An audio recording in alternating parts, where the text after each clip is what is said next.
बिस्मिल्लाहिर्रहमानिर्रहीम, अस्सलामुअलैकुम and a very good morning. Good morning public में आपको खुश आमदीद कहूँगी। मैं हूँ अरमला हसन। उम्मीद करते हैं आप बिल्कुल ठीक ठाक होंगे, मज़े में होंगे, आपका वीकेंड अच्छा गुजरा होगा। अगर घर में कोई भी काम था, कोई भी प्लान था, बहुत सारे लोग आजकल मैंने देखा है सैर करने भी जा रहे हैं वीकेंड्स पे। मुख्तलिफ नॉर्दर्न एरियाज़ में आपको अक्सर स्टोरीज़ देखने को मिलती है। सो इट्स गुड कि आप ब्रेक ले रहे हैं अपनी रूटीन से, अपनी मोनोटनस रूटीन से, और जा रहे हैं और इन्जॉय कर रहे हैं अपनी फैमिली के साथ। दो के इस सारी सूरत हाल के अंदर इन्जॉय करना थोड़ा मुश्किल भी है और एक्सपेंसिव भी है, लेकिन स्टिल अपने लिए कोई थोड़ी बहुत अगर आपके पास गुंजाइश हो तो निकालनी चाहिए। अपनी फैमिली को टाइम देना चाहिए। This quality time is very important these days, क्योंकि नॉर्मली हमें वो टाइम नहीं मिलता। बहुत सारी वजूहत हैं उसकी। ये तो वीकेंड की कहानी है। मेरा वीकेंड ठीक था, इट वाज़ फाइन।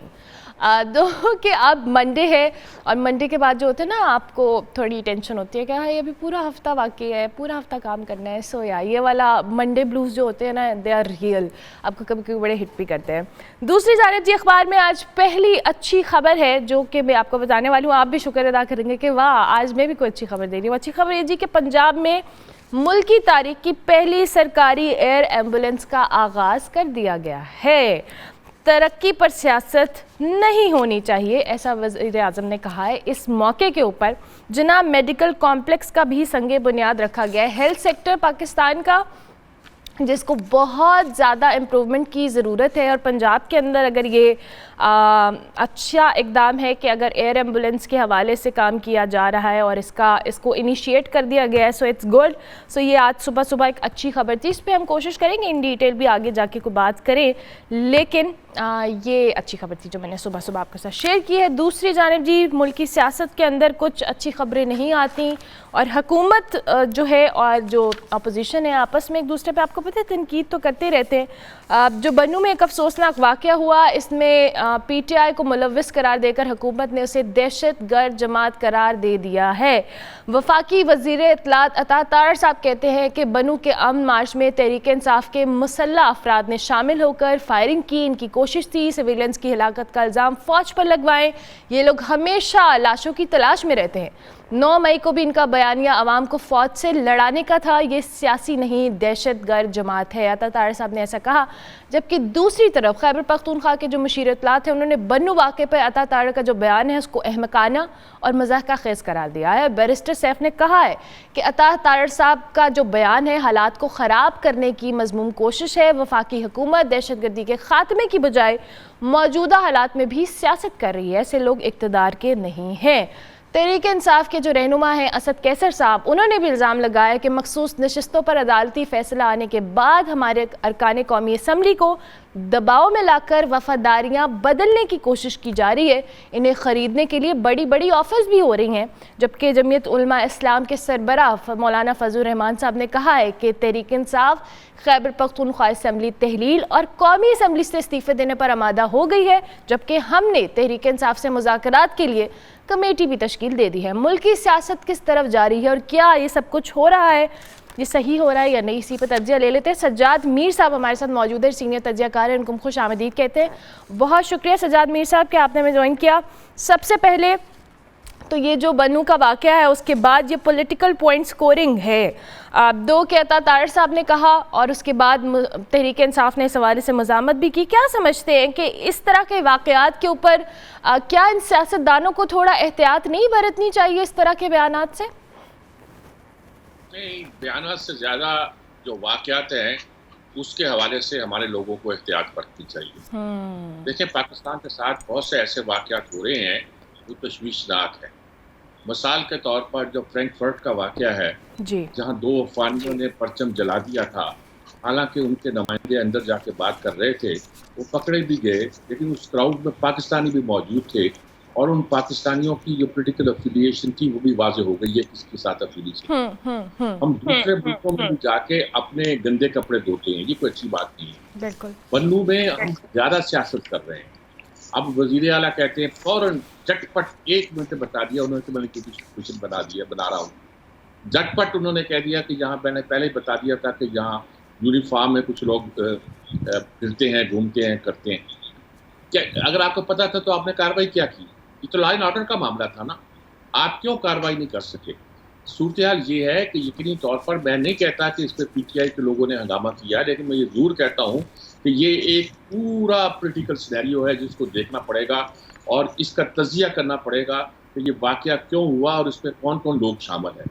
हमारे फाटा के इलाके में हमारे बहुत से लोग किशीन महसूद के बंदे जो थे, वो बहुत से इलाकों में हमने जो वाक़या वहाँ हुआ है, एक फ़ौजी इलाके में उन्होंने जो हमला किया है, खुदकुश हमला किया है, उस पे हमने अफ़गानिस्तान की हुकूमत से प्रोटेस्ट किया, कहा कि फलाँ बंदा तुम्हारे यहाँ मौजूद है, वो इसका मास्टरमाइंड है, हमने उसकी कॉल भी पकड़ी है। और बड़ा कहते हैं कि बन्नू तो बड़ा पीसफुल इलाका है, बिल्कुल पीसफुल इलाका था, ये सब क्या हो रहा था? कहाँ से आए हैं ये लोग? क्या कर रहे हैं ये लोग? पॉलिटिकल पार्टियों में, हमारी पॉलिटिकल पार्टियों में आपके इख्तिलाफ़ात हैं तो उसको तय करने का तरीका हुआ करता है।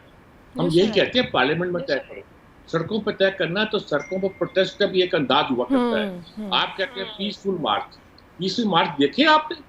जब कभी मगरब में पीसफुल मार्च होती है तो आपने देखा किस तरह लाइनें बनाकर इस तरह चल रहे होते हैं कि ट्रैफिक रोकना होती है साथ, और आप हमले कर रहे हैं, कभी उस पर, कभी उस पर, कभी इस पर, कभी अपने लोगों पर, कभी लड़ाना चाहते हैं आप फौज के साथ लोगों को। तो ये काम आप मेरे ख्याल में हमारे लोगों को बंद कर देना चाहिए। अगर चंद दिनों तक ये बंद ना हुआ तो मुल्क को जिसे कहते हैं ना पॉलिटिकल कॉन्स्टिट्यूशनल मेल्टडाउन कहा जिसको ख्वाजा आसिफ ने, और दूसरे लोग भी कहते हैं, मौलाना फजल रहमान भी कहते हैं, तो यकीनी तौर पर ऐसी सूरत हाल है। और खैबर पख्तूनख्वा में तो ये सूरत हाल बहुत ही नाजुक है और बन्नू उसका सिर्फ एक अलामिया है, एक इशारा है जो हमने देखा है और हमें नजर आता है कि मामला काबू से बाहर होते जा रहे हैं। बिल्कुल, हालात और वाक़यात ऐसे हैं कि सज्जाद साहब, जैसे आपने ख़ुद भी बात की कि अभी लॉ एंड ऑर्डर की सूरत हाल हमने जिस तरह से इस मुल्क के अंदर हमारी पाक अफवाज ने जिस तरह से काबू किया है और इस लॉ एंड ऑर्डर की सूरत हाल को बेहतर किया है इतने सालों में, इतनी जानें कुर्बान करके, अब हम इस सारे सिनेरियो के अंदर हम अफोर्ड तो नहीं कर सकते कि हम मज़ीद लॉ एंड ऑर्डर की सूरत हाल हमारे लिए मज़ीद चैलेंजिंग हो। इसमें सियासतदानों की भी तो जिम्मेदारी है कि वो इस तरह से, कभी हम देखते हैं सेक्टरिज्म के हमारे बहुत सारे मसाइल हैं, वहाँ पे दंगे फसाद होते हैं, फिर अब ये अफ़गानिस्तान को लेकर हमने बहुत मुश्किल से मामलात को कहीं ना कहीं थोड़ा बेहतर किया है, फिर हमारे दीगर इलाकों की जिनकी आप बात कर रहे हैं, ये लॉ एंड ऑर्डर की सूरत हाल को मेनटेन करना सिर्फ पाक फ़ौज की जिम्मेदारी नहीं है। As a nation, as a politician, हम सबका कहीं ना कहीं रोल बनता है इसमें। यकीनन बनता है जी। फौज की तो जिम्मेदारी ये है कि वो हुकूमत के कहने पर अगर कोई कार्रवाई का हुक्म दिया जाए तो कार्रवाई करे। सीधी बात तो ये है, टेक्निकल बात ये करना उन्हें ही पड़ता है, आगे उन्हें जाना पड़ता है, महाज पे उन्हें जाना पड़ता है, लड़ाई उन्हें लड़ना पड़ती है। हम बैठे बयान देते रहते हैं। देखिए, ये कोई मामूली बात नहीं है कि ये जो वाकया यहाँ हो रहे हैं, वहाँ जो फ्रैंकफर्ट का जो वाकया को मैं रेफर कर रहा हूँ, उस वाकये में अफगानियों की जो शिकायत थी, वो इस्लामाबाद में वो वाकया हुआ था, उस पर शिकायत थी। अम्बेसी में सुनने के लिए अंदर लोग गए हुए थे, लेकिन 2 आदमी चढ़ ये सारा, और फिर पाकिस्तानी शामिल हो गए उसमें। ये अजीबोगरीब बात है कि आप मुल्क का क्या बनाना चाहते हैं, क्या सियासत करना चाहते हैं, और ये सारी सूरत हाल जो है ये हमारी ही पॉलिटिकल अनासर करते हैं। मैं पॉलिटिकल पार्टीज नहीं कह रहा, पॉलिटिकल अनासर करते हैं। ये उसको पार्टियां इसको सियासत समझ रहे हैं जो कर रहे हैं। ये सियासत नहीं है, ये मुल्क को तबाह करने वाली बात है। जब ख्वाजा आसिफ ने, जो कल ख्वाजा आसिफ का फिर मैं हवाला दे रहा हूँ, उस लोग उनके बयान से बड़े नाराज होते हैं और कभी कभी कहते हैं कि अजीब बात कर जाते हैं। उन्होंने कह दिया कभी ये कैसी हम मेहमान नवाजी कर रहे हैं, और मेहमान नवाजी कर उसका बदला हमें ये मिल रहा है। एहसान कुछ लोग हैं कि हमारे प्रतिम जला रहे हैं दूसरे मुल्कों में।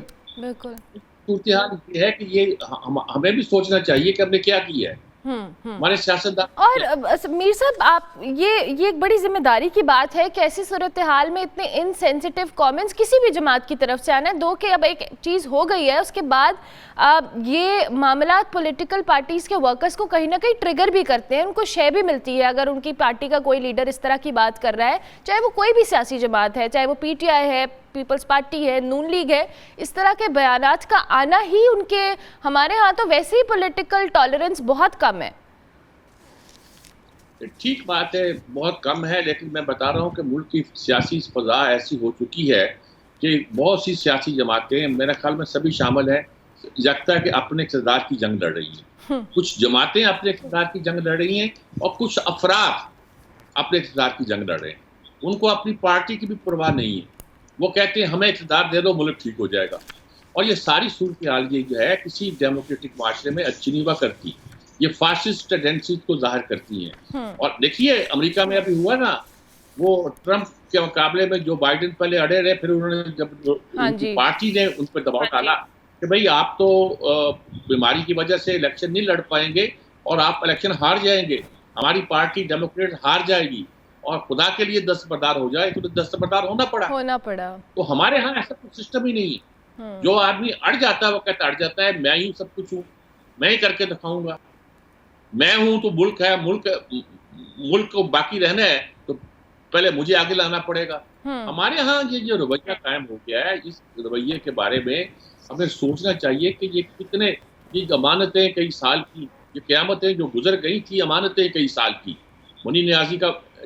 और ये दुष्ट बात है, ये मैं कहूँ कि ये इस हुकूमत ने किया, पिछली हुकूमत ने किया, उससे पिछली हुकूमत ने किया, नहीं भाई, कई साल से हमने मुल्क की पॉलिसी ऐसी बना रखी है कि उसने मईशत को भी तबाह कर दिया, सियासत को भी तबाह कर दिया और मुल्क की सलामती को। जाहिर है ये एक दिन की कहानी नहीं है, ये सालों लगे हैं इस नहज पे पहुंचने के लिए और अब चीज़ें बज़ाहिर तो कंट्रोल में होती हुई नज़र भी नहीं आ रही हैं, जितनी मर्जी कोशिशें कर लें। मीर साहब, अब आपने पॉलिटिकल सूरत हाल की बात की है, ज़ाहिर है इकॉनमी हम सबके सामने है और यही बात बार बार आप जैसे सीनियर लोग करते भी हैं कि जब तक इस मुल्क में सियासी इस्तेहकाम नहीं आएगा, अदम इस्तेहकाम रहेगा, तब तक हमारी मईशत भी कहीं ना कहीं इसी तरह से डगमगाती रहेगी। पॉलिटिकल स्टेबिलिटी के लिए ये सियासतदान क्या कर रहे हैं? देखिए, पॉलिटिकल स्टेबिलिटी कैसे आएगी? एक तरफ से गवर्नमेंट कहती है कि सारा कसूर जो है वो अपोजिशन का है, जहाँ अपोजिशन की एक जमात का है जो कि सारी केओस क्रिएट कर रही है, बल्कि उसे दहशतगर्द भी करार दे रही है। इन बयानों से दूसरी तरफ से कहा जा रहा है कि इन बयानों से और भी सूरत हाल खराब होती है, मामला और भी गड़बड़ होते हैं और नतीजे के तौर पर जो एक फ़ज़ा पैदा होनी है अफ़वाम व तफ़हीम की, वो नहीं होती। वो कहते हैं अफ़वाम व तफ़हीम क्या है? हम जब भी मुज़ाकरात की कोशिश करते हैं वो कहते हैं आपसे सियासतदानों तो हो नहीं सकते, हम तो करेंगे आर्मी चीफ से मुज़ाकरात, जहाँ करेंगे DGIS से मुज़ाकरात। तो ये सारा रवैया जो है नॉन पोलिटिकल है और हुकूमत पर जिम्मेदारी यकीनी है कि वो उन्हें ऑन बोर्ड ले, लेकिन उस तरफ उनकी भी जिम्मेदारी ये है कि वो सियासतदानों से मुज़ाकरात करने के बारे में सोचें और नॉन पोलिटिकल एक्टर्स जो हैं, अगर हम उन पर रिलाय करते रहेंगे और उनको आगे करते रहेंगे तो फिर उसका खमियाजा हमें भी भुगतना पड़ेगा और दूसरों को और मुल्क को तो भुगतना पड़ रहा है और पड़ेगा ही। यही बेहतर सूरत हाल है कि सियासतदान मिल बैठे। कुछ लोग कहते हैं सियासतदान ही नहीं, सारे स्टेक होल्डर जो उस मुल्क में हैं, हमारी एस्टेब्लिशमेंट, हमारी अदलिया, हमारी पार्लियामेंट, हमारी ब्यूरोक्रेसी, अब इस मुल्क के हर, अब बताइए बिजली के बिल मुझे आ रहे हैं और मालूम हो रहा है कि खाने वाले मुल्क के अंदर ही कहीं और बैठे हुए हैं। पावर जो IPPs कह रहे हैं, प्राइवेट जिसको पावर प्रोडक्शन यूनिट कह रहे हैं, उनमें 52% सरकारी हैं, गवर्नमेंट के हैं और बहुत सी एजेंसियां ऐसी हैं जिसमें बड़े चहेते लोग जो हैं उनके शेयर हैं, उनको पैसे दे के नवाज रहे हैं। यानी महीना सारे साल बिजली पैदा नहीं करते और पैसे अरबों रुपए ले लेते हैं हुकूमत से।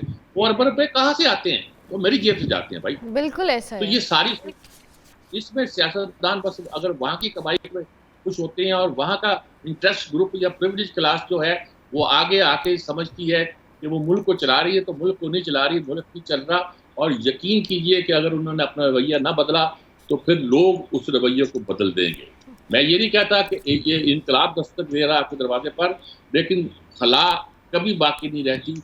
ये खला आइंदा भी बाकी नहीं रहना। तब्दीली लाजमी आएगी, कैसे आएगी ये मैं तो नहीं कह सकता, खुदा ही बेहतर जानता है, लेकिन ऐसे मौकों पर ज़्यादा हम चल नहीं सकते। ठीक हो गया, thank you very much Sajjad Mir साहब, बहुत शुक्रिया। सज्जाद मीर साहब सीनियर सहाफ़ी तज्ज़ियाकार हमारे साथ मौजूद थे, मौजूदा सियासी सूरत हाल पर अपना तज्ज़िया दे रहे थे। हम ब्रेक लेते हैं, ब्रेक के बाद वापस आते हैं। आप देखते रहिए गुड मॉर्निंग पब्लिक।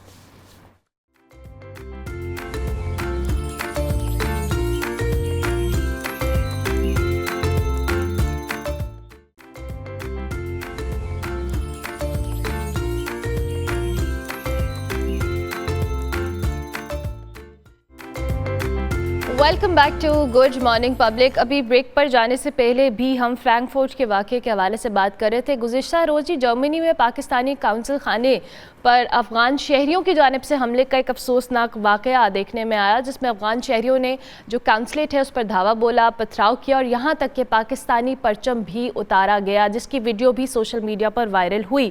पाकिस्तानी दफ्तर ख़ारजा की जानिब से वाक़े की शदीद मज़ामत भी की गई है और जर्मन हुकूमत से वाक़े में मुलव्वस अफराद के खिलाफ कार्रवाई का भी मुतालबा किया है। अफ़गान शहरियों की जानिब से पाकिस्तानी काउंसलेट पर हमला क्यों किया गया? ये हमला जर्मनी जैसे मुल्क में काउंसलेट की जो सिक्योरिटी है उस पर भी कई सवालात उठते हैं, लेकिन दूसरी जानिब ये जो वाक़या हुआ है इससे इंटरनेशनली पाकिस्तानियों का इमेज भी, चूँकि इसमें कुछ पाकिस्तानियों के मुलव्वस होने के हवाले से भी इतलात है, इस पर मज़ीद डिटेल्स भी ले लेते हैं। क्या है, हमारे साथ सैयद मूसा मौजूद हैं, इंटरनेशनल अफेयर्स पे बहुत गहरी नज़र भी रखते हैं, कमान भी है, इसके अलावा TRT वर्ल्ड के साथ भी एसोसिएटेड है और BBC को भी उस हवाले से भी काम कर रहे हैं। Thank you very much Syed Musa, बहुत शुक्रिया कि आपने हमें गुड मॉर्निंग पब्लिक में ज्वाइन किया। सबसे पहले ये जो वाक़या है इसकी थोड़ी सी डिटेल्स हमारे देखने वालों के साथ शेयर कीजिएगा और जिन पाकिस्तानियों के मुलव्वस होने के हवाले से भी कुछ खबरें हैं, किस हद तक सदाकत है?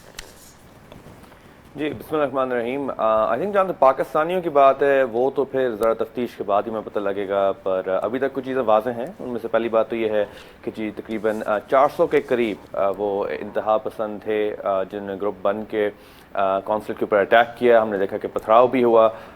जर्मन पुलिस वालों का कहना यह है कि जी वो सीन पर मौजूद थे, उन्होंने बहुत ज़्यादा कोशिश की उस डेमोन्स्ट्रेशन को तोड़ने की, पर हमने देखा वायरल फुटेज सबके साथ है। जब आप उस फुटेज को क्लोजली एग्जामिन भी करते हैं आपको नज़र आता है कि जी काफ़ी हद तक खुली छूट है। वो काफ़ी हद तक एम्पावर भी नज़र आ रहे हैं, कॉन्फिडेंट भी नज़र आ रहे हैं। जब उन्होंने परचम गिराया तो जाहिर बात है जब कॉन्सुलेट्स के अंदर जर्मनी भी वो मुल्क है जिसकी एक लीगल ऑब्लिगेशन है कि वो जाके जो फॉरेन डिप्लोमेट्स हैं और जो कॉन्सुलेट्स हैं उनकी सिक्योरिटी जो है वो पाकिस्तान को कहने की ज़रूरत नहीं पड़नी चाहिए, वो जर्मन्स को खुद इंश्योर करना चाहिए।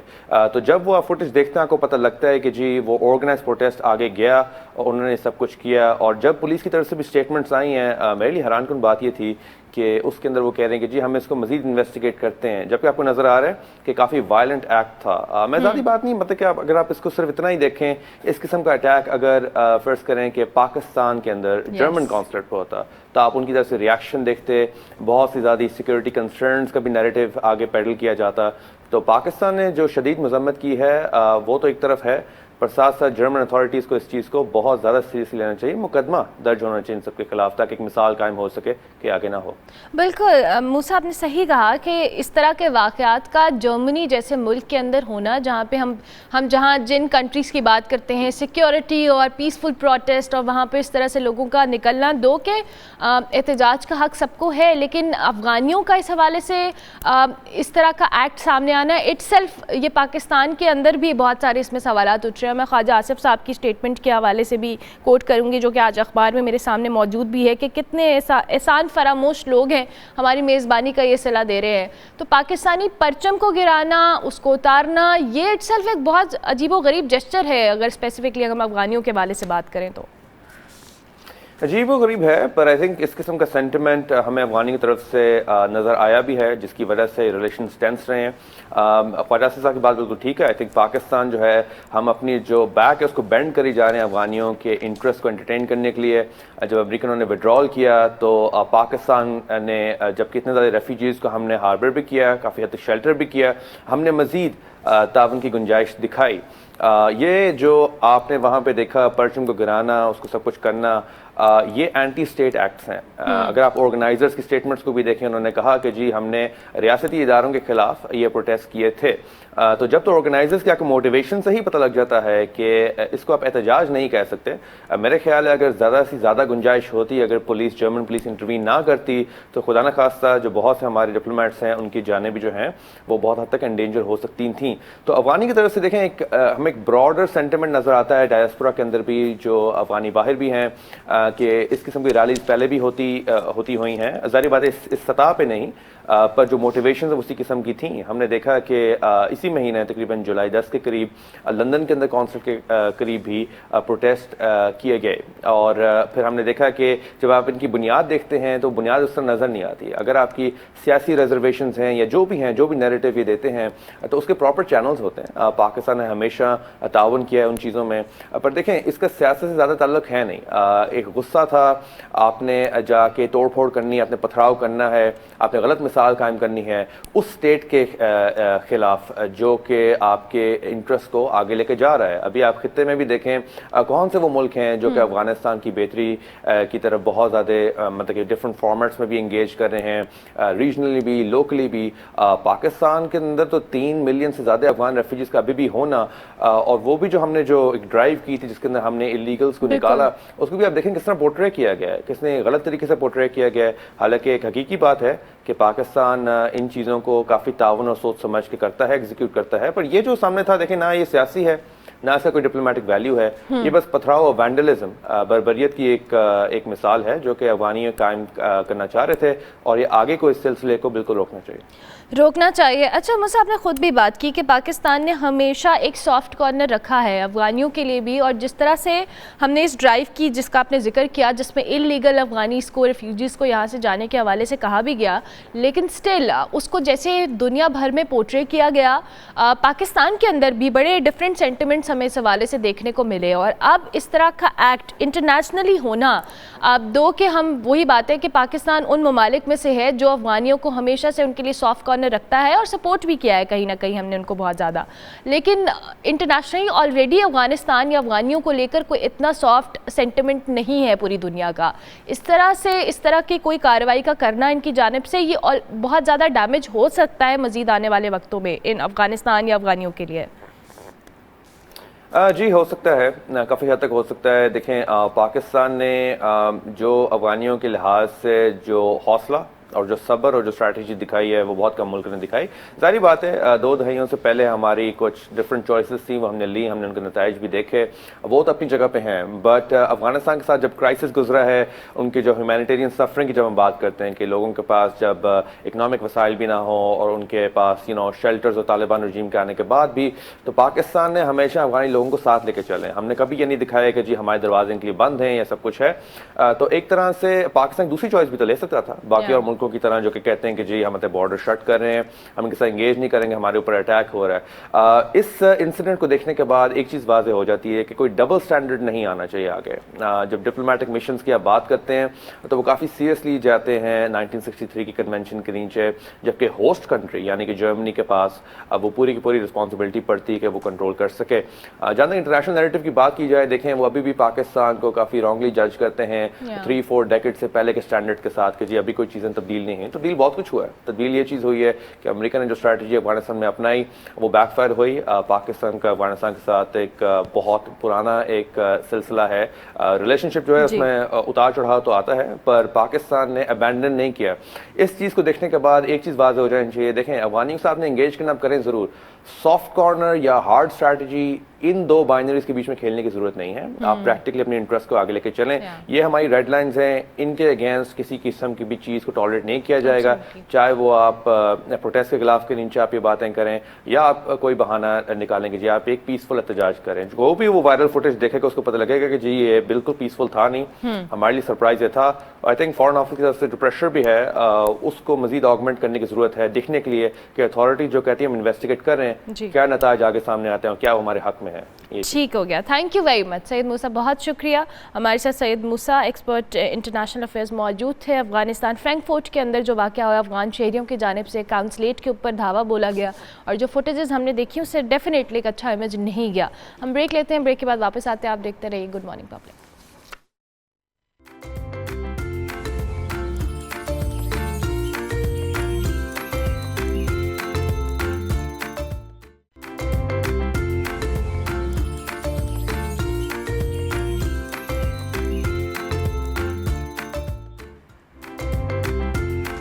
Welcome back to good morning public. Break के बाद वापस आ गए जी। आज हम क्रिकेट के अलावा भी एक और स्पोर्ट की बात करेंगे और वो फुटबॉल है। और बात करते हुए ही और इस टॉपिक को डिस्कस करते हुए मुझे बड़ी एक्साइटमेंट है क्योंकि पाकिस्तान की जो स्ट्रीट चाइल्ड फुटबॉल टीम है वो नॉर्वे कप 2024 में शिरकत करने के लिए तैयार है। पाकिस्तानी टीम का जो फाइनल ट्रेनिंग कैंप है इस्लामाबाद में जारी है, जो 25 तारीख तक जारी रहेगा, जिसमें नॉर्वे कप 2024 के लिए स्क्वाड का इंतखाब फाइनल किया जाएगा। नॉर्वे कप के हवाले से आपको बताएं तो 27 जुलाई से 3 अगस्त तक ये नॉर्वे के शहर ओस्लो में मुनक्किद होगा और नॉर्वे कप में 26 ममालिक की टीम जो है वो पार्टिसिपेट कर रही हैं। और साथ साथ हम आपको ये भी बताते चलें कि गुज़िश्ता साल जो नॉर्वे कप है उसमें पाकिस्तान की जो ये टीम है नाकाबिल शिकस्त टीम रही है। इस साल टीम की तैयारी कैसी है इस पर बात करेंगे। हमारे साथ इस टीम के जो प्रोजेक्ट मैनेजर हैं रेहान साहब वो मौजूद है। रेहान साहब को हम खुशामदीद कहेंगे। Thank you very much Rehan साहब, बहुत शुक्रिया कि आपने हमें ज्वाइन किया जी गुड मॉर्निंग पब्लिक में। सबसे पहले तो हम इस टीम के हवाले से, तैयारी के हवाले से जानना चाहेंगे कैसी चल रही है तैयारी, जो कैंप चल रहा है इसमें लड़के किस तरह से परफॉर्म कर रहे हैं। बहुत शुक्रिया जी आपका, पब्लिक टीवी का। हमेशा ही आपने पाकिस्तान के इन स्ट्रीट चाइल्ड बच्चों की आवाज़ को उठाया है, बल्कि ना सिर्फ उठाया है बल्कि सराहा भी है। ये पाकिस्तान की स्ट्रीट चाइल्ड टीम की 10वीं आलमी जो है शिरकत होगी, जिसमें पाकिस्तान स्ट्रीट चाइल्ड टीम बड़े ही जोश व खरोश के साथ पूरे पाकिस्तान का एक बहुत ज़बरदस्त किस्म का कोलाज है, जिसमें कराची लियारी के बच्चे भी हैं, जिसमें सिंध, फैसलाबाद, लंडी कोतल और नॉर्थ वज़ीरिस्तान, टांक, इस तमाम इलाकों का एक बड़ा अच्छा हसीन गुलदस्ता है जो कि पाकिस्तान की स्ट्रीट चाइल्ड टीम की शक्ल में है।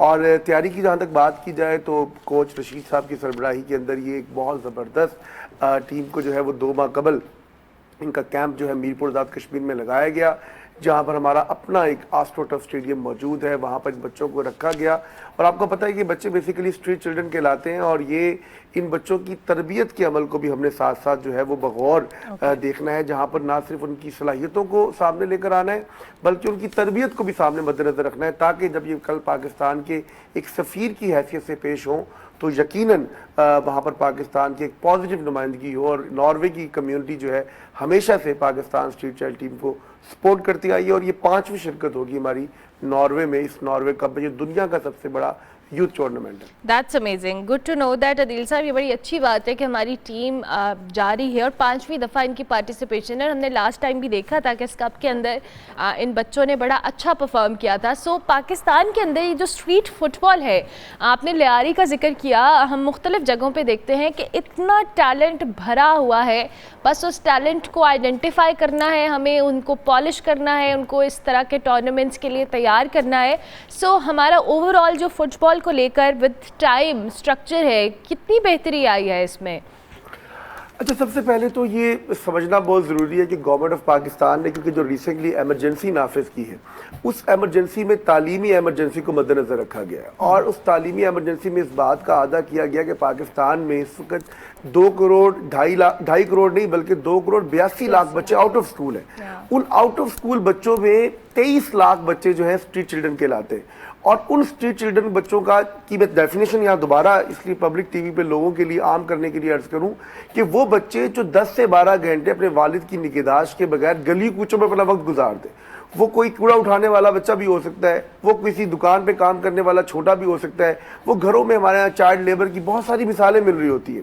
तो हमने बेसिकली उन बच्चों को इकट्ठा करने की कोशिश की कि वो बच्चे, वो 23 लाख बच्चों में से कुछ बच्चे जो पढ़ नहीं सके, जिनकी उम्रें अब 13, 14, 15, 16 बरस हो गई हैं, अब वो स्कूल भी नहीं जा सकते, लेकिन उनके पास अल्लाह ताला ने एक सलाहियत रखी है खेल की, वो खेल खेलते हैं और फुटबॉल इसलिए खेलते हैं कि फुटबॉल एक गरीब परवर खेल है। अगर आप फुटबॉल को देखें तो पाकिस्तान की गली कूचों में सबसे ज्यादा आम रुझान देखने वाला खेल फुटबॉल है। तो हमने भी फुटबॉल को एज आइकन ऑफ डेवलपमेंट के तौर पे लिया। स्पोर्ट्स फॉर डेवलपमेंट के प्रोजेक्ट मैदान का मिशन ही ये था कि राइट टू आइडेंटिटी, उसकी शनाख्त का हक उस बच्चे को मिले, राइट टू प्ले, खेलने का हक उस बच्चे को मिले, and third is right to educate, तालीम हर बच्चे का बुनियादी हक है, आर्टिकल 25A ये कहता है। लेकिन जब रियासत अपने रिसोर्सेज की बिना पर कमज़ोर पड़ जाए या ना दे पाए तो वहाँ मुझे, आपको, हम जैसे इदारों को कोशिश करना है। तो प्रोजेक्ट मैदान ने इन बच्चों को उनकी स्पोर्ट्स की काबिलियत की बुनियाद पर इकट्ठा किया, इनकी सलाहियतों को देखा, दूर दराज इलाकों में हमने कैंप लगाए। अब एक वजीरिस्तान का बच्चा जो इस्लामाबाद, अगर हम उसका कैंप लगाते, एक ट्रायल लेते, तो शायद उसके पास 1800-2000 रुपए किराया भी ना हो, कि वो यहाँ पर आकर इसको ट्रायल You're दे right, सके। you're right. तो हमने कोशिश ये की कि हम इन गरीब परवर इलाकों में जाकर इन बच्चों को वहां से तलाश करें, इस टैलेंट को हंट करें। 30 से जायद मुकामात पर हमारी छोटी छोटी अकेडमीज मौजूद हैं और कल प्राइम मिनिस्टर पाकिस्तान का जो यूथ प्रोग्राम है, हमने ये इनिशिएट उनके सामने पेश किया कि आप इन अकेडमीज को हमारे साथ मिलकर चलाएं, ताकि हम वो ग्राउंड के बच्चों को जानते हैं, हम उन ग्रास रूट लेवल की पाकिस्तान की टैलेंट को इकट्ठा करने पे काम कर रहे हैं गुज़श्ता 10 सालों से, जो बच्चे वाकई मेरी और आपकी तवज्जो के मुंतज़िर हैं। लेकिन फाइनल में सिर्फ 15 बच्चों का स्क्वाड हमने सिलेक्ट किया है। सिर्फ 15 बच्चे आइकन होंगे उन बाकी मानदा 23 लाख बच्चों के लिए जो गली कूचों में बैठ के सोच रहे हैं कि हमारे पास कुछ है तो हम कुछ ना कुछ पाकिस्तान के लिए कर सकते हैं। डेफिनेटली ये बड़ी अच्छी बात है और हम आपको सराहते भी हैं, क्योंकि जितने स्पोर्ट्स को हम डिस्कस करते हैं, यहाँ जितने भी लोग आते हैं, सिर्फ क्रिकेट की हम बात करते हैं और हमें दीगर स्पोर्ट्स की जब बात करते हैं वो खुद एक्साइटमेंट होती है कि हमारे पास इतना टैलेंट है, बट अनफॉर्चुनेटली वही बात है कि रिसोर्सेज ना हो, तवज्जो ना हो, स्टेट ने उसकी रिस्पॉन्सिबिलिटी नहीं ली हुई, तो ये बच्चे कहीं ना कहीं नज़रअंदाज भी होते हैं और डिसहार्ट भी होते हैं। अब जो टीम आपने जी सॉरी बोलिएगा। मैं इसमें अरमला एक बात लाजमी ऐड करना चाहूंगा पब्लिक टीवी का, और मैं ये बात बरबला आपकी टीवी पे कहता हूँ। पिछले साल जब हम आपके साथ स्ट्रीट चाइल्ड फुटबॉल टीम जब नॉर्वे जा रही थी 2023 कप के लिए, तो मैंने आपकी टीवी में बैठ के एक प्रोग्राम में ये कहा कि ये स्पोर्ट्स कॉम्प्लेक्स जो है ये पाकिस्तान स्ट्रीट चाइल्ड बच्चों को देना चाहिए। तो उसमें फौरी एक्शन लिया उस वक्त जो फॉरेन मिनिस्टर थे बिलावल भुट्टो जरदारी साहब, और उन्होंने अपनी पूरी सपोर्ट का इजहार किया और उसके बाद उनको कैश इनामात से भी नवाजा जब वो पाकिस्तान वापस आए सिल्वर मेडल लेकर। आज भी मैं आपकी टीवी में बैठ के ये बात प्राइम मिनिस्टर ऑफ पाकिस्तान जनाब मियां मोहम्मद शहबाज शरीफ साहब से और ख़ास तौर पर आसिफ अली जरदारी साहब जो कि सदर पाकिस्तान है, इन्होंने हमेशा पाकिस्तान के स्ट्रीट टैलेंट बच्चों को सराहा है। 2014 में जब हम वर्ल्ड कप के लिए गए ब्राजील में, स्ट्रीट चाइल्ड वर्ल्ड कप हुआ, 2015 में नॉर्वे कप, 16 में नॉर्वे कप, 17 में गोथिया कप चाइना में हमें पाकिस्तान की टीम लेकर गए, और 2018 में आपको याद होगा street child world cup Russia में पाकिस्तान के इन बच्चों ने 15-0 से इंडिया को हराया और फाइनल तक रसाई हासिल की और फाइनल में दूसरी पोजीशन हासिल की। और फिर कतर का वर्ल्ड कप ब्राजील जैसी टीम को इन बच्चों ने हरा दिया। ये सारी जो पै दर पै कामयाबियां हैं, ये सिर्फ मुस्लिम हैंड्स या प्रोजेक्ट मैदान या स्पोर्ट्स कॉम्प्लेक्स या पाकिस्तान का कामयाब जवान प्रोग्राम हो या प्राइम मिनिस्टर का यूथ प्रोग्राम हो, इनकी जिम्मेदारी नहीं है, बल्कि ये रियासत के उन बड़ों की जिम्मेदारी भी है और उन कॉर्पोरेट्स की जिम्मेदारी भी है कि जो हम बार बार आपके चैनल्स पे आके कहते हैं कि आए जुड़ जाए इस खैर के काम के लिए, कि ये वो चाबी है जिससे पाकिस्तान के सफारती जितने भी ताल्लुकात है वो बहाल किए जा सकते हैं। और आपको अर्ज कर दूं कि पिछले साल से लेकर अब साल तक पाकिस्तान नॉर्वे में हाई रिस्क कंट्री की लिस्ट में मौजूद था और अल्हम्दुलिल्लाह पाकिस्तान 3 माह कबल नॉर्वे में हाई रिस्क कंट्री की लिस्ट से निकल चुका है। मैं समझता हूं ये कामयाबी भी इन बच्चों डेफिनेटली बहुत बड़ी कामयाबी है और आपने बहुत अच्छे अंदाज में कहा भी है कि जिस तरह से हम भी अपने प्लेटफॉर्म से ये कोशिश करते हैं कि इस तरह इनकरेज किया जाए। अच्छा जी, अभी ये जो टीम स्क्वाड आप लोगों ने तश्कील दिया है, रिप्रेजेंटेशन कौन कर रहा है और कैसे इन लोगों का वहाँ पर ये जो यहाँ पे इनकी ट्रेनिंग या तरबियती कैंप है, किस तरह से इनके सारे मामला चल रहे हैं और ये कब रवाना होंगे बच्चे? जी, ये इनका तरबियती कैंप जो है इस्लामाबाद में शुरू हो चुका है। 21 तारीख को ये तमाम स्क्वाड जो है इस्लामाबाद आ चुका है। कल इनकी जो है लॉन्चिंग थी जिसमें हमने इनके पूरे स्क्वाड का ऐलान किया। प्राइम मिनिस्टर के जो मामले खुसूसी हैं और chairman youth program Rana Mashhood Khan साहब, उन्होंने इस प्रेस ब्रीफिंग के अंदर तमाम बच्चों की कारकर्दगी को सराहा और वहां पर यहाँ पर अनाउंसमेंट की गई और जो कोच इसके टीम के कप्तान हैं आबिद, उनका जिक्र किया और वो इसको लीड करेंगे और वही इस पूरे जो है हमारे स्क्वाड के अंदर इस तमाम टीम को जो लेकर आगे जाएंगे। कोच रशीद साहब यहाँ पर मौजूद हैं, हमारे मैनेजर हैं सैयद मोहम्मद अवैस, वो यहाँ पर साथ होंगे और ये 20 रुकनी वफद जो है जिसमें 18 जो है इसमें प्लेयर और कोच हैं और 2 ऑफिशियल्स के साथ इंशाल्लाह ये रवाना होगी नॉर्वे ओस्लो को 25 तारीख को और वहां पर इंशाल्लाह पाकिस्तानी कम्युनिटी की एक बड़ी तादाद है इस दफा। डेफिनेटली वही हम सब यहाँ पे इन बच्चों को चेयर कर रहे हैं और उनको सेलिब्रेट करेंगे। ये जैसे भी खेलते हैं अच्छा ही खेलेंगे। We are really hopeful and praying. Thank you very much Rehan साहब, बहुत शुक्रिया कि आपने हमें गुड मॉर्निंग पब्लिक में ज्वाइन किया। जी, पाकिस्तान की जो स्ट्रीट चाइल्ड फुटबॉल टीम है वो नॉर्वे जा रही है। सब दुआ भी करें, इनको चेयर भी करें, इनको सेलिब्रेट भी करें। ये बच्चे हैं आपके और हमारे बच्चों की तरह ही गली मोहल्लों से निकले हैं और ये अच्छा खेल रहे हैं। So we wish them a very best of luck. हम ब्रेक लेते हैं, ब्रेक के बाद वापस आते हैं।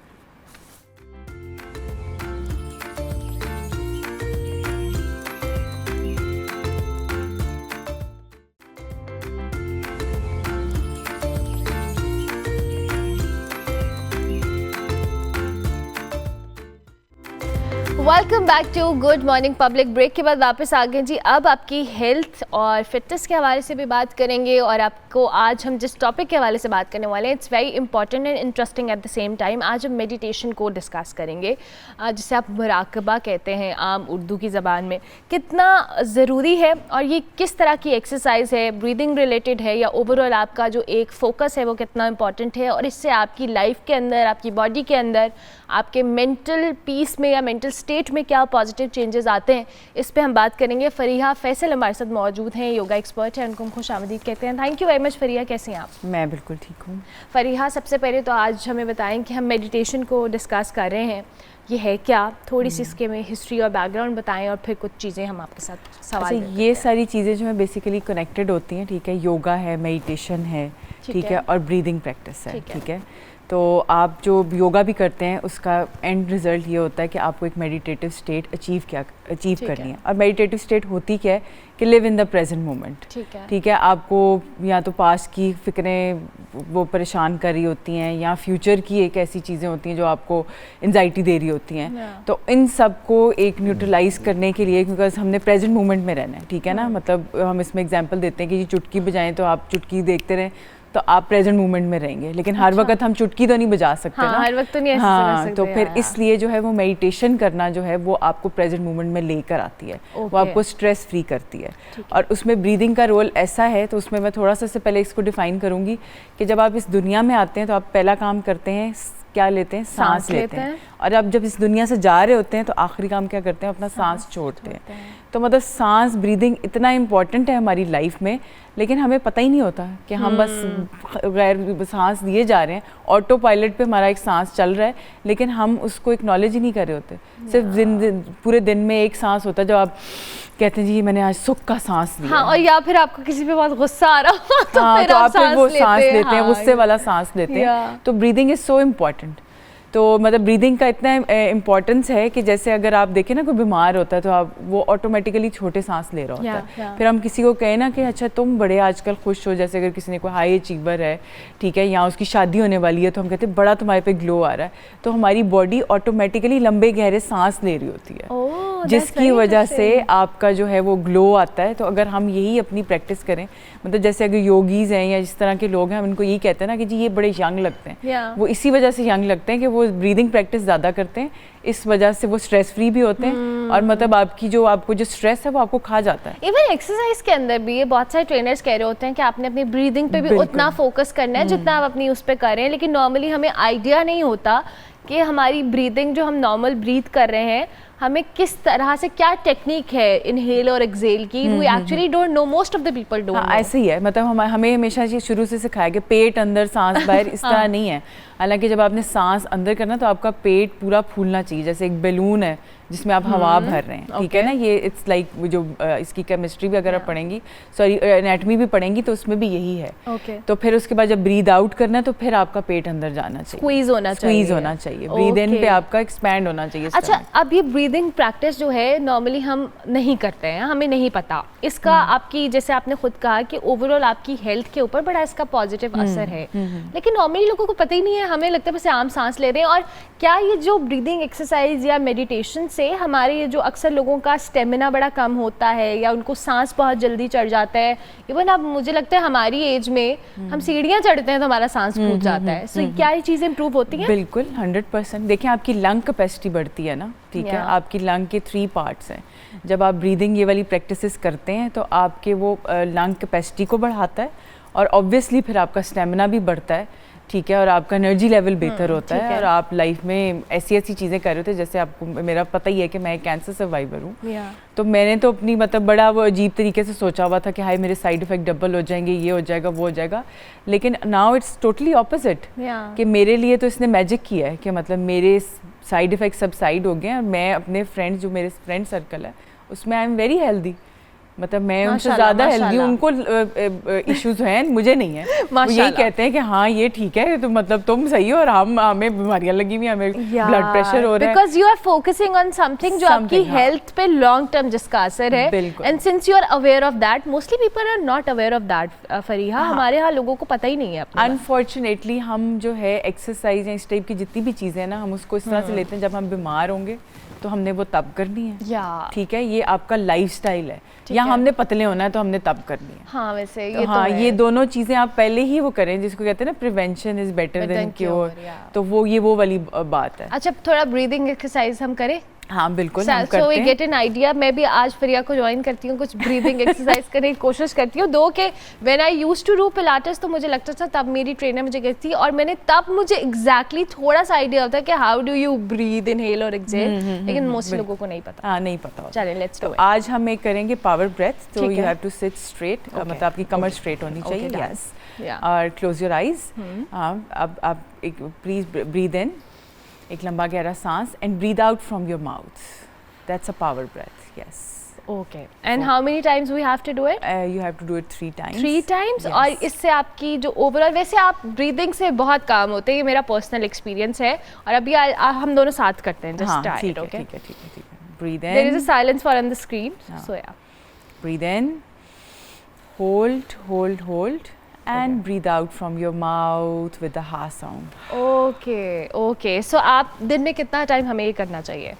ये देखिए, अगर आपको कोई भी चीज़ हो रही है ना, स्ट्रेस हो रहा है या कुछ भी हो रहा है, तो आप ये कर सकते हैं। There are lot of other breathing practices ठीक है। कि मतलब कुछ चीज़ें आपको काम करती हैं, ये आपको एकदम से एनर्जाइज करता है। ठीक है, मतलब जैसे अगर फॉर एग्जांपल अगर आपको रोना आ रहा है ना, हाँ. तो आप ये वाला इनहेल एक्सहेल करेंगे तो एकदम से वो सब आपके इमोशंस जो हैं Settle होता वो है। सेटल हो जाते हैं। Oh nice. क्योंकि अक्सर लोगों को टेम्परामेंट इश्यूज मुझ समेत बहुत सारे लोगों को होते हैं। I am very short temper, that's what I know. So मुझे होता है कि मैं या तो अवॉइड करती हूँ उस सिचुएशन में, I don't interact with people, और अगर मैं कर रही हूँ तो people should be ready for that.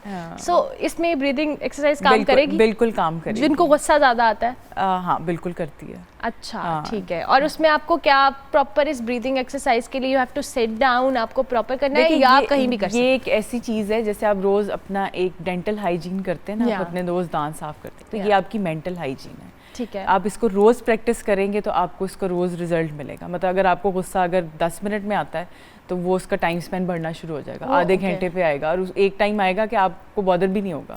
अच्छा। हाँ, मतलब आप मतलब लेट गो कर देंगे कि भाई ठीक है, ये एक बात है तो मैं क्यों उस बात पे गुस्सा करूँ। तो मतलब वो इतना these practices are so powerful. Okay so अच्छा, आप चूंकि योगा को भी बहुत बेहतर तौर पे जैसे आप अभी एक्सप्लेन कर रही हैं, कुछ हैंड योगा इस तरह की कोई एक्सरसाइज हाँ हमें बिल्कुल, बताएं? हम अभी मैंने एक लेटेस्ट में किया है प्री नेटल टीचर्स ठीक है। ट्रेनिंग, तो उसमें जो है वो हैंड योगा, क्योंकि हमारे तो हम बहुत ज़्यादा कंप्यूटर यूज़ कर रहे होते हैं और हर वक्त हम मैसेजिंग टेक्सटिंग कर रहे होते हैं।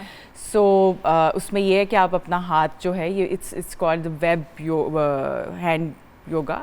ठीक है, उसमें आपने ये 2 फिंगर्स लेनी है। ठीक है, उसके बाद जस्ट ओपन योर फिंगर्स बारी बारी। यस, लाइक इसको थोड़ा वो यस, हाँ, प्रेशर देना है। हाँ. Okay, makes other side.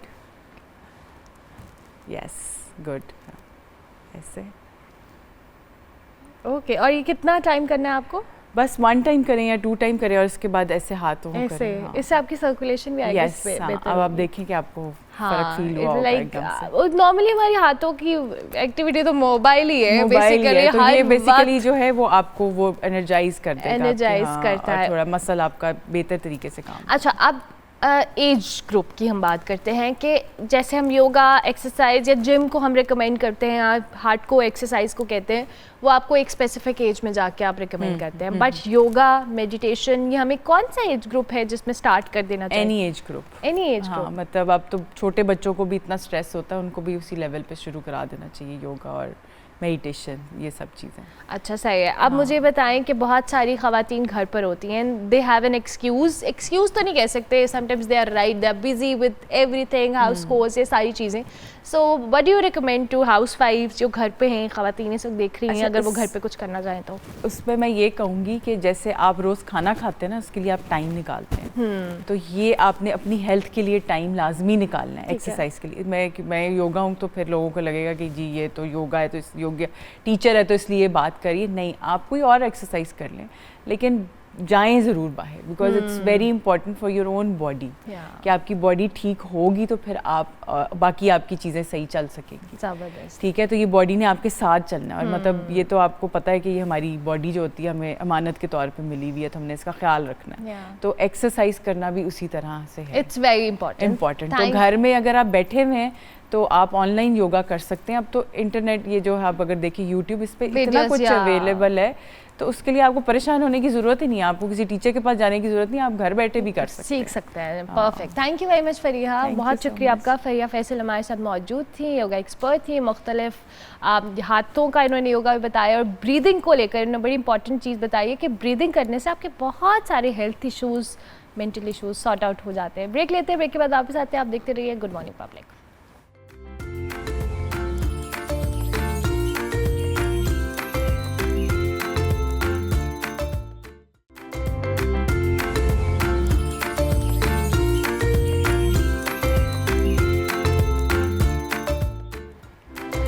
Welcome back to good morning public. Break के बाद वापस आए हैं, मौसम की बात करेंगे और कल कराची वालों ने बहुत खूबसूरत तरीके से अच्छा सा मौसम एंजॉय किया है।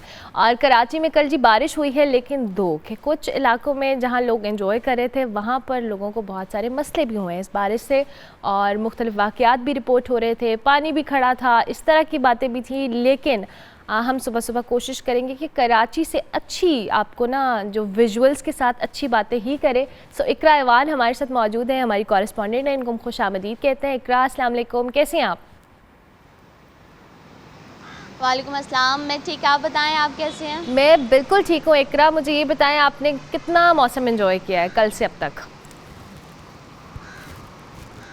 कराची का मौसम जब बारिश हुई थी तो कदरे जो है वो बेहतर हुआ था, थोड़ी सी ठंडी हवा चली थी, बारिश में शहरियों ने एंजॉय करना शुरू किया था। मगर कराची का जो मौसम है वो इस वक्त बिल्कुल भी एंजॉय करने के काबिल नहीं है, क्योंकि शदीद गर्मी और हब से ना आवाम जो है वो बेहाल हो चुकी है। हवा में नमी का जो तनासुब है वो बहुत ज़ायद है, 83% जो है वो इस वक्त हवा में नमी का तनासुब है। और शदीद गर्मी और मरतूब मौसम के बायस जो है वो ज़्यादातर शहरी घरों में ही रहते हैं। बारिश का जब इम्कानात महकमा मौसमियात ने जाहिर किया और कल जब बारिश हुई शहर कायद में तो मौसम जो है वो कदरे बेहतर हुआ, मगर हब्स की जो कैफियत है वो अब तक बरकरार है। हब्स की जो कैफियत है, इस हब्स की कैफियत में ना एसी काम कर रहे हैं ना पंखे काम कर रहे हैं। जब आप एसी में बैठते हैं तो तब भी आपको गर्मी की जो शिद्दत है वो महसूस हो रही है। इस वक्त के अगर हम दर्जा हरारत की बात करें तो इस वक्त जो शहर कायद का मौजूदा दर्जा हरारत है वो है तो 33 डिग्री सेंटीग्रेड, मगर जो गर्मी की जो शिद्दत है वो 40 डिग्री सेंटीग्रेड तक महसूस की जा रही है। महकमा मौसमियात ने आज भी शहर कायद में बारिश के इम्कानात जाहिर किए हैं। आज दिन और शाम में शहर कायद में गरज चमक के साथ हल्की बारिश के इम्कानात हैं। जहां बारिश होती है कराची वालों के लिए अब्र रहमत जो है वो चंद मिनटों की जो अब्र रहमत होती है वो जहमत में तब्दील हो जाती है, क्योंकि कराची का इंफ्रास्ट्रक्चर जो है वो तबाहाली का शिकार है। जगह जगह गड्ढे हैं, सड़क खस्ता हाल है। तो जब कराची में बारिश होती है तो पानी जमा हो जाता है, ट्रैफिक की लंबी जो लाइनें हैं, लंबी कतारें जो है वो लग जाती हैं, गाड़ियां जो है वो फंस जाती हैं, चलते चलते जो बाइक है वो स्लिप हो जाती है, तो रहमत जो है वो जहमत बन जाती है। अच्छा इकरा, आपने इसका मतलब हमें सुबह सुबह ये जो ग्रीनरी के आगे खड़े होके हमें ये इम्प्रेशन दिया कि पता नहीं कितना खुशगवार मौसम है, और अभी हम फिर भी यही बात कर रहे थे कि इकरा इतनी ग्रीनरी के आगे खड़ी हैं तो बड़ी अच्छी को खबर देंगी मौसम की, लेकिन आप तो बता रही है कि कराची में बहुत गर्मी है। सो अब पानी की सूरत हाल की जहां आपने बात की है तो पानी सड़कों पर भी मौजूद है, जो कि इंफ्रास्ट्रक्चर तो आई एग्री कि कराची का बड़ा ख़राब है। बिल्कुल, कराची के चंद मकामात हैं जहाँ पर अभी भी जैसे KDA चुरंगी है, नागन है और उसके अतराफ़ की जो खस्ता हाल रोड है वहाँ पर जो है वो पानी अभी भी जो है वो थोड़ा थोड़ा जमा है। अगर हम बात करते हैं ना कराची में जब बारिश होती है तो सबसे मेन मसला ये आता है बिजली के पोल्स का। तो क्योंकि हमारे कराची में इंफ्रास्ट्रक्चर के साथ साथ आवाम को अजियत में मुब्तला करने के लिए कि इलेक्ट्रिक जो है वो इस वक्त आवाम को कहीं पर भी उनकी सेफ्टी के प्रोटोकॉल्स को सामने रखते हुए कहीं भी जो है वो सहूलियात उन्हें फराहम नहीं कर रही है। जब चंद मिनटों की जो बारिश होती है ना, अगर मैं आपको हालिया बारिशों का बताऊं तो अभी जब हालिया बारिशों का सीजन जारी है तो महकमा मौसमियात की जानिब से PDMA की जानिब से चंद दिन पहले ही जो है वो अलर्ट जारी कर दिए गए थे कि इस साल मामूल से ज़ायद बारिशें जो है वो मुतवक्के हैं। तमाम इदारों को इंतजामात करने के हवाले से भी कहा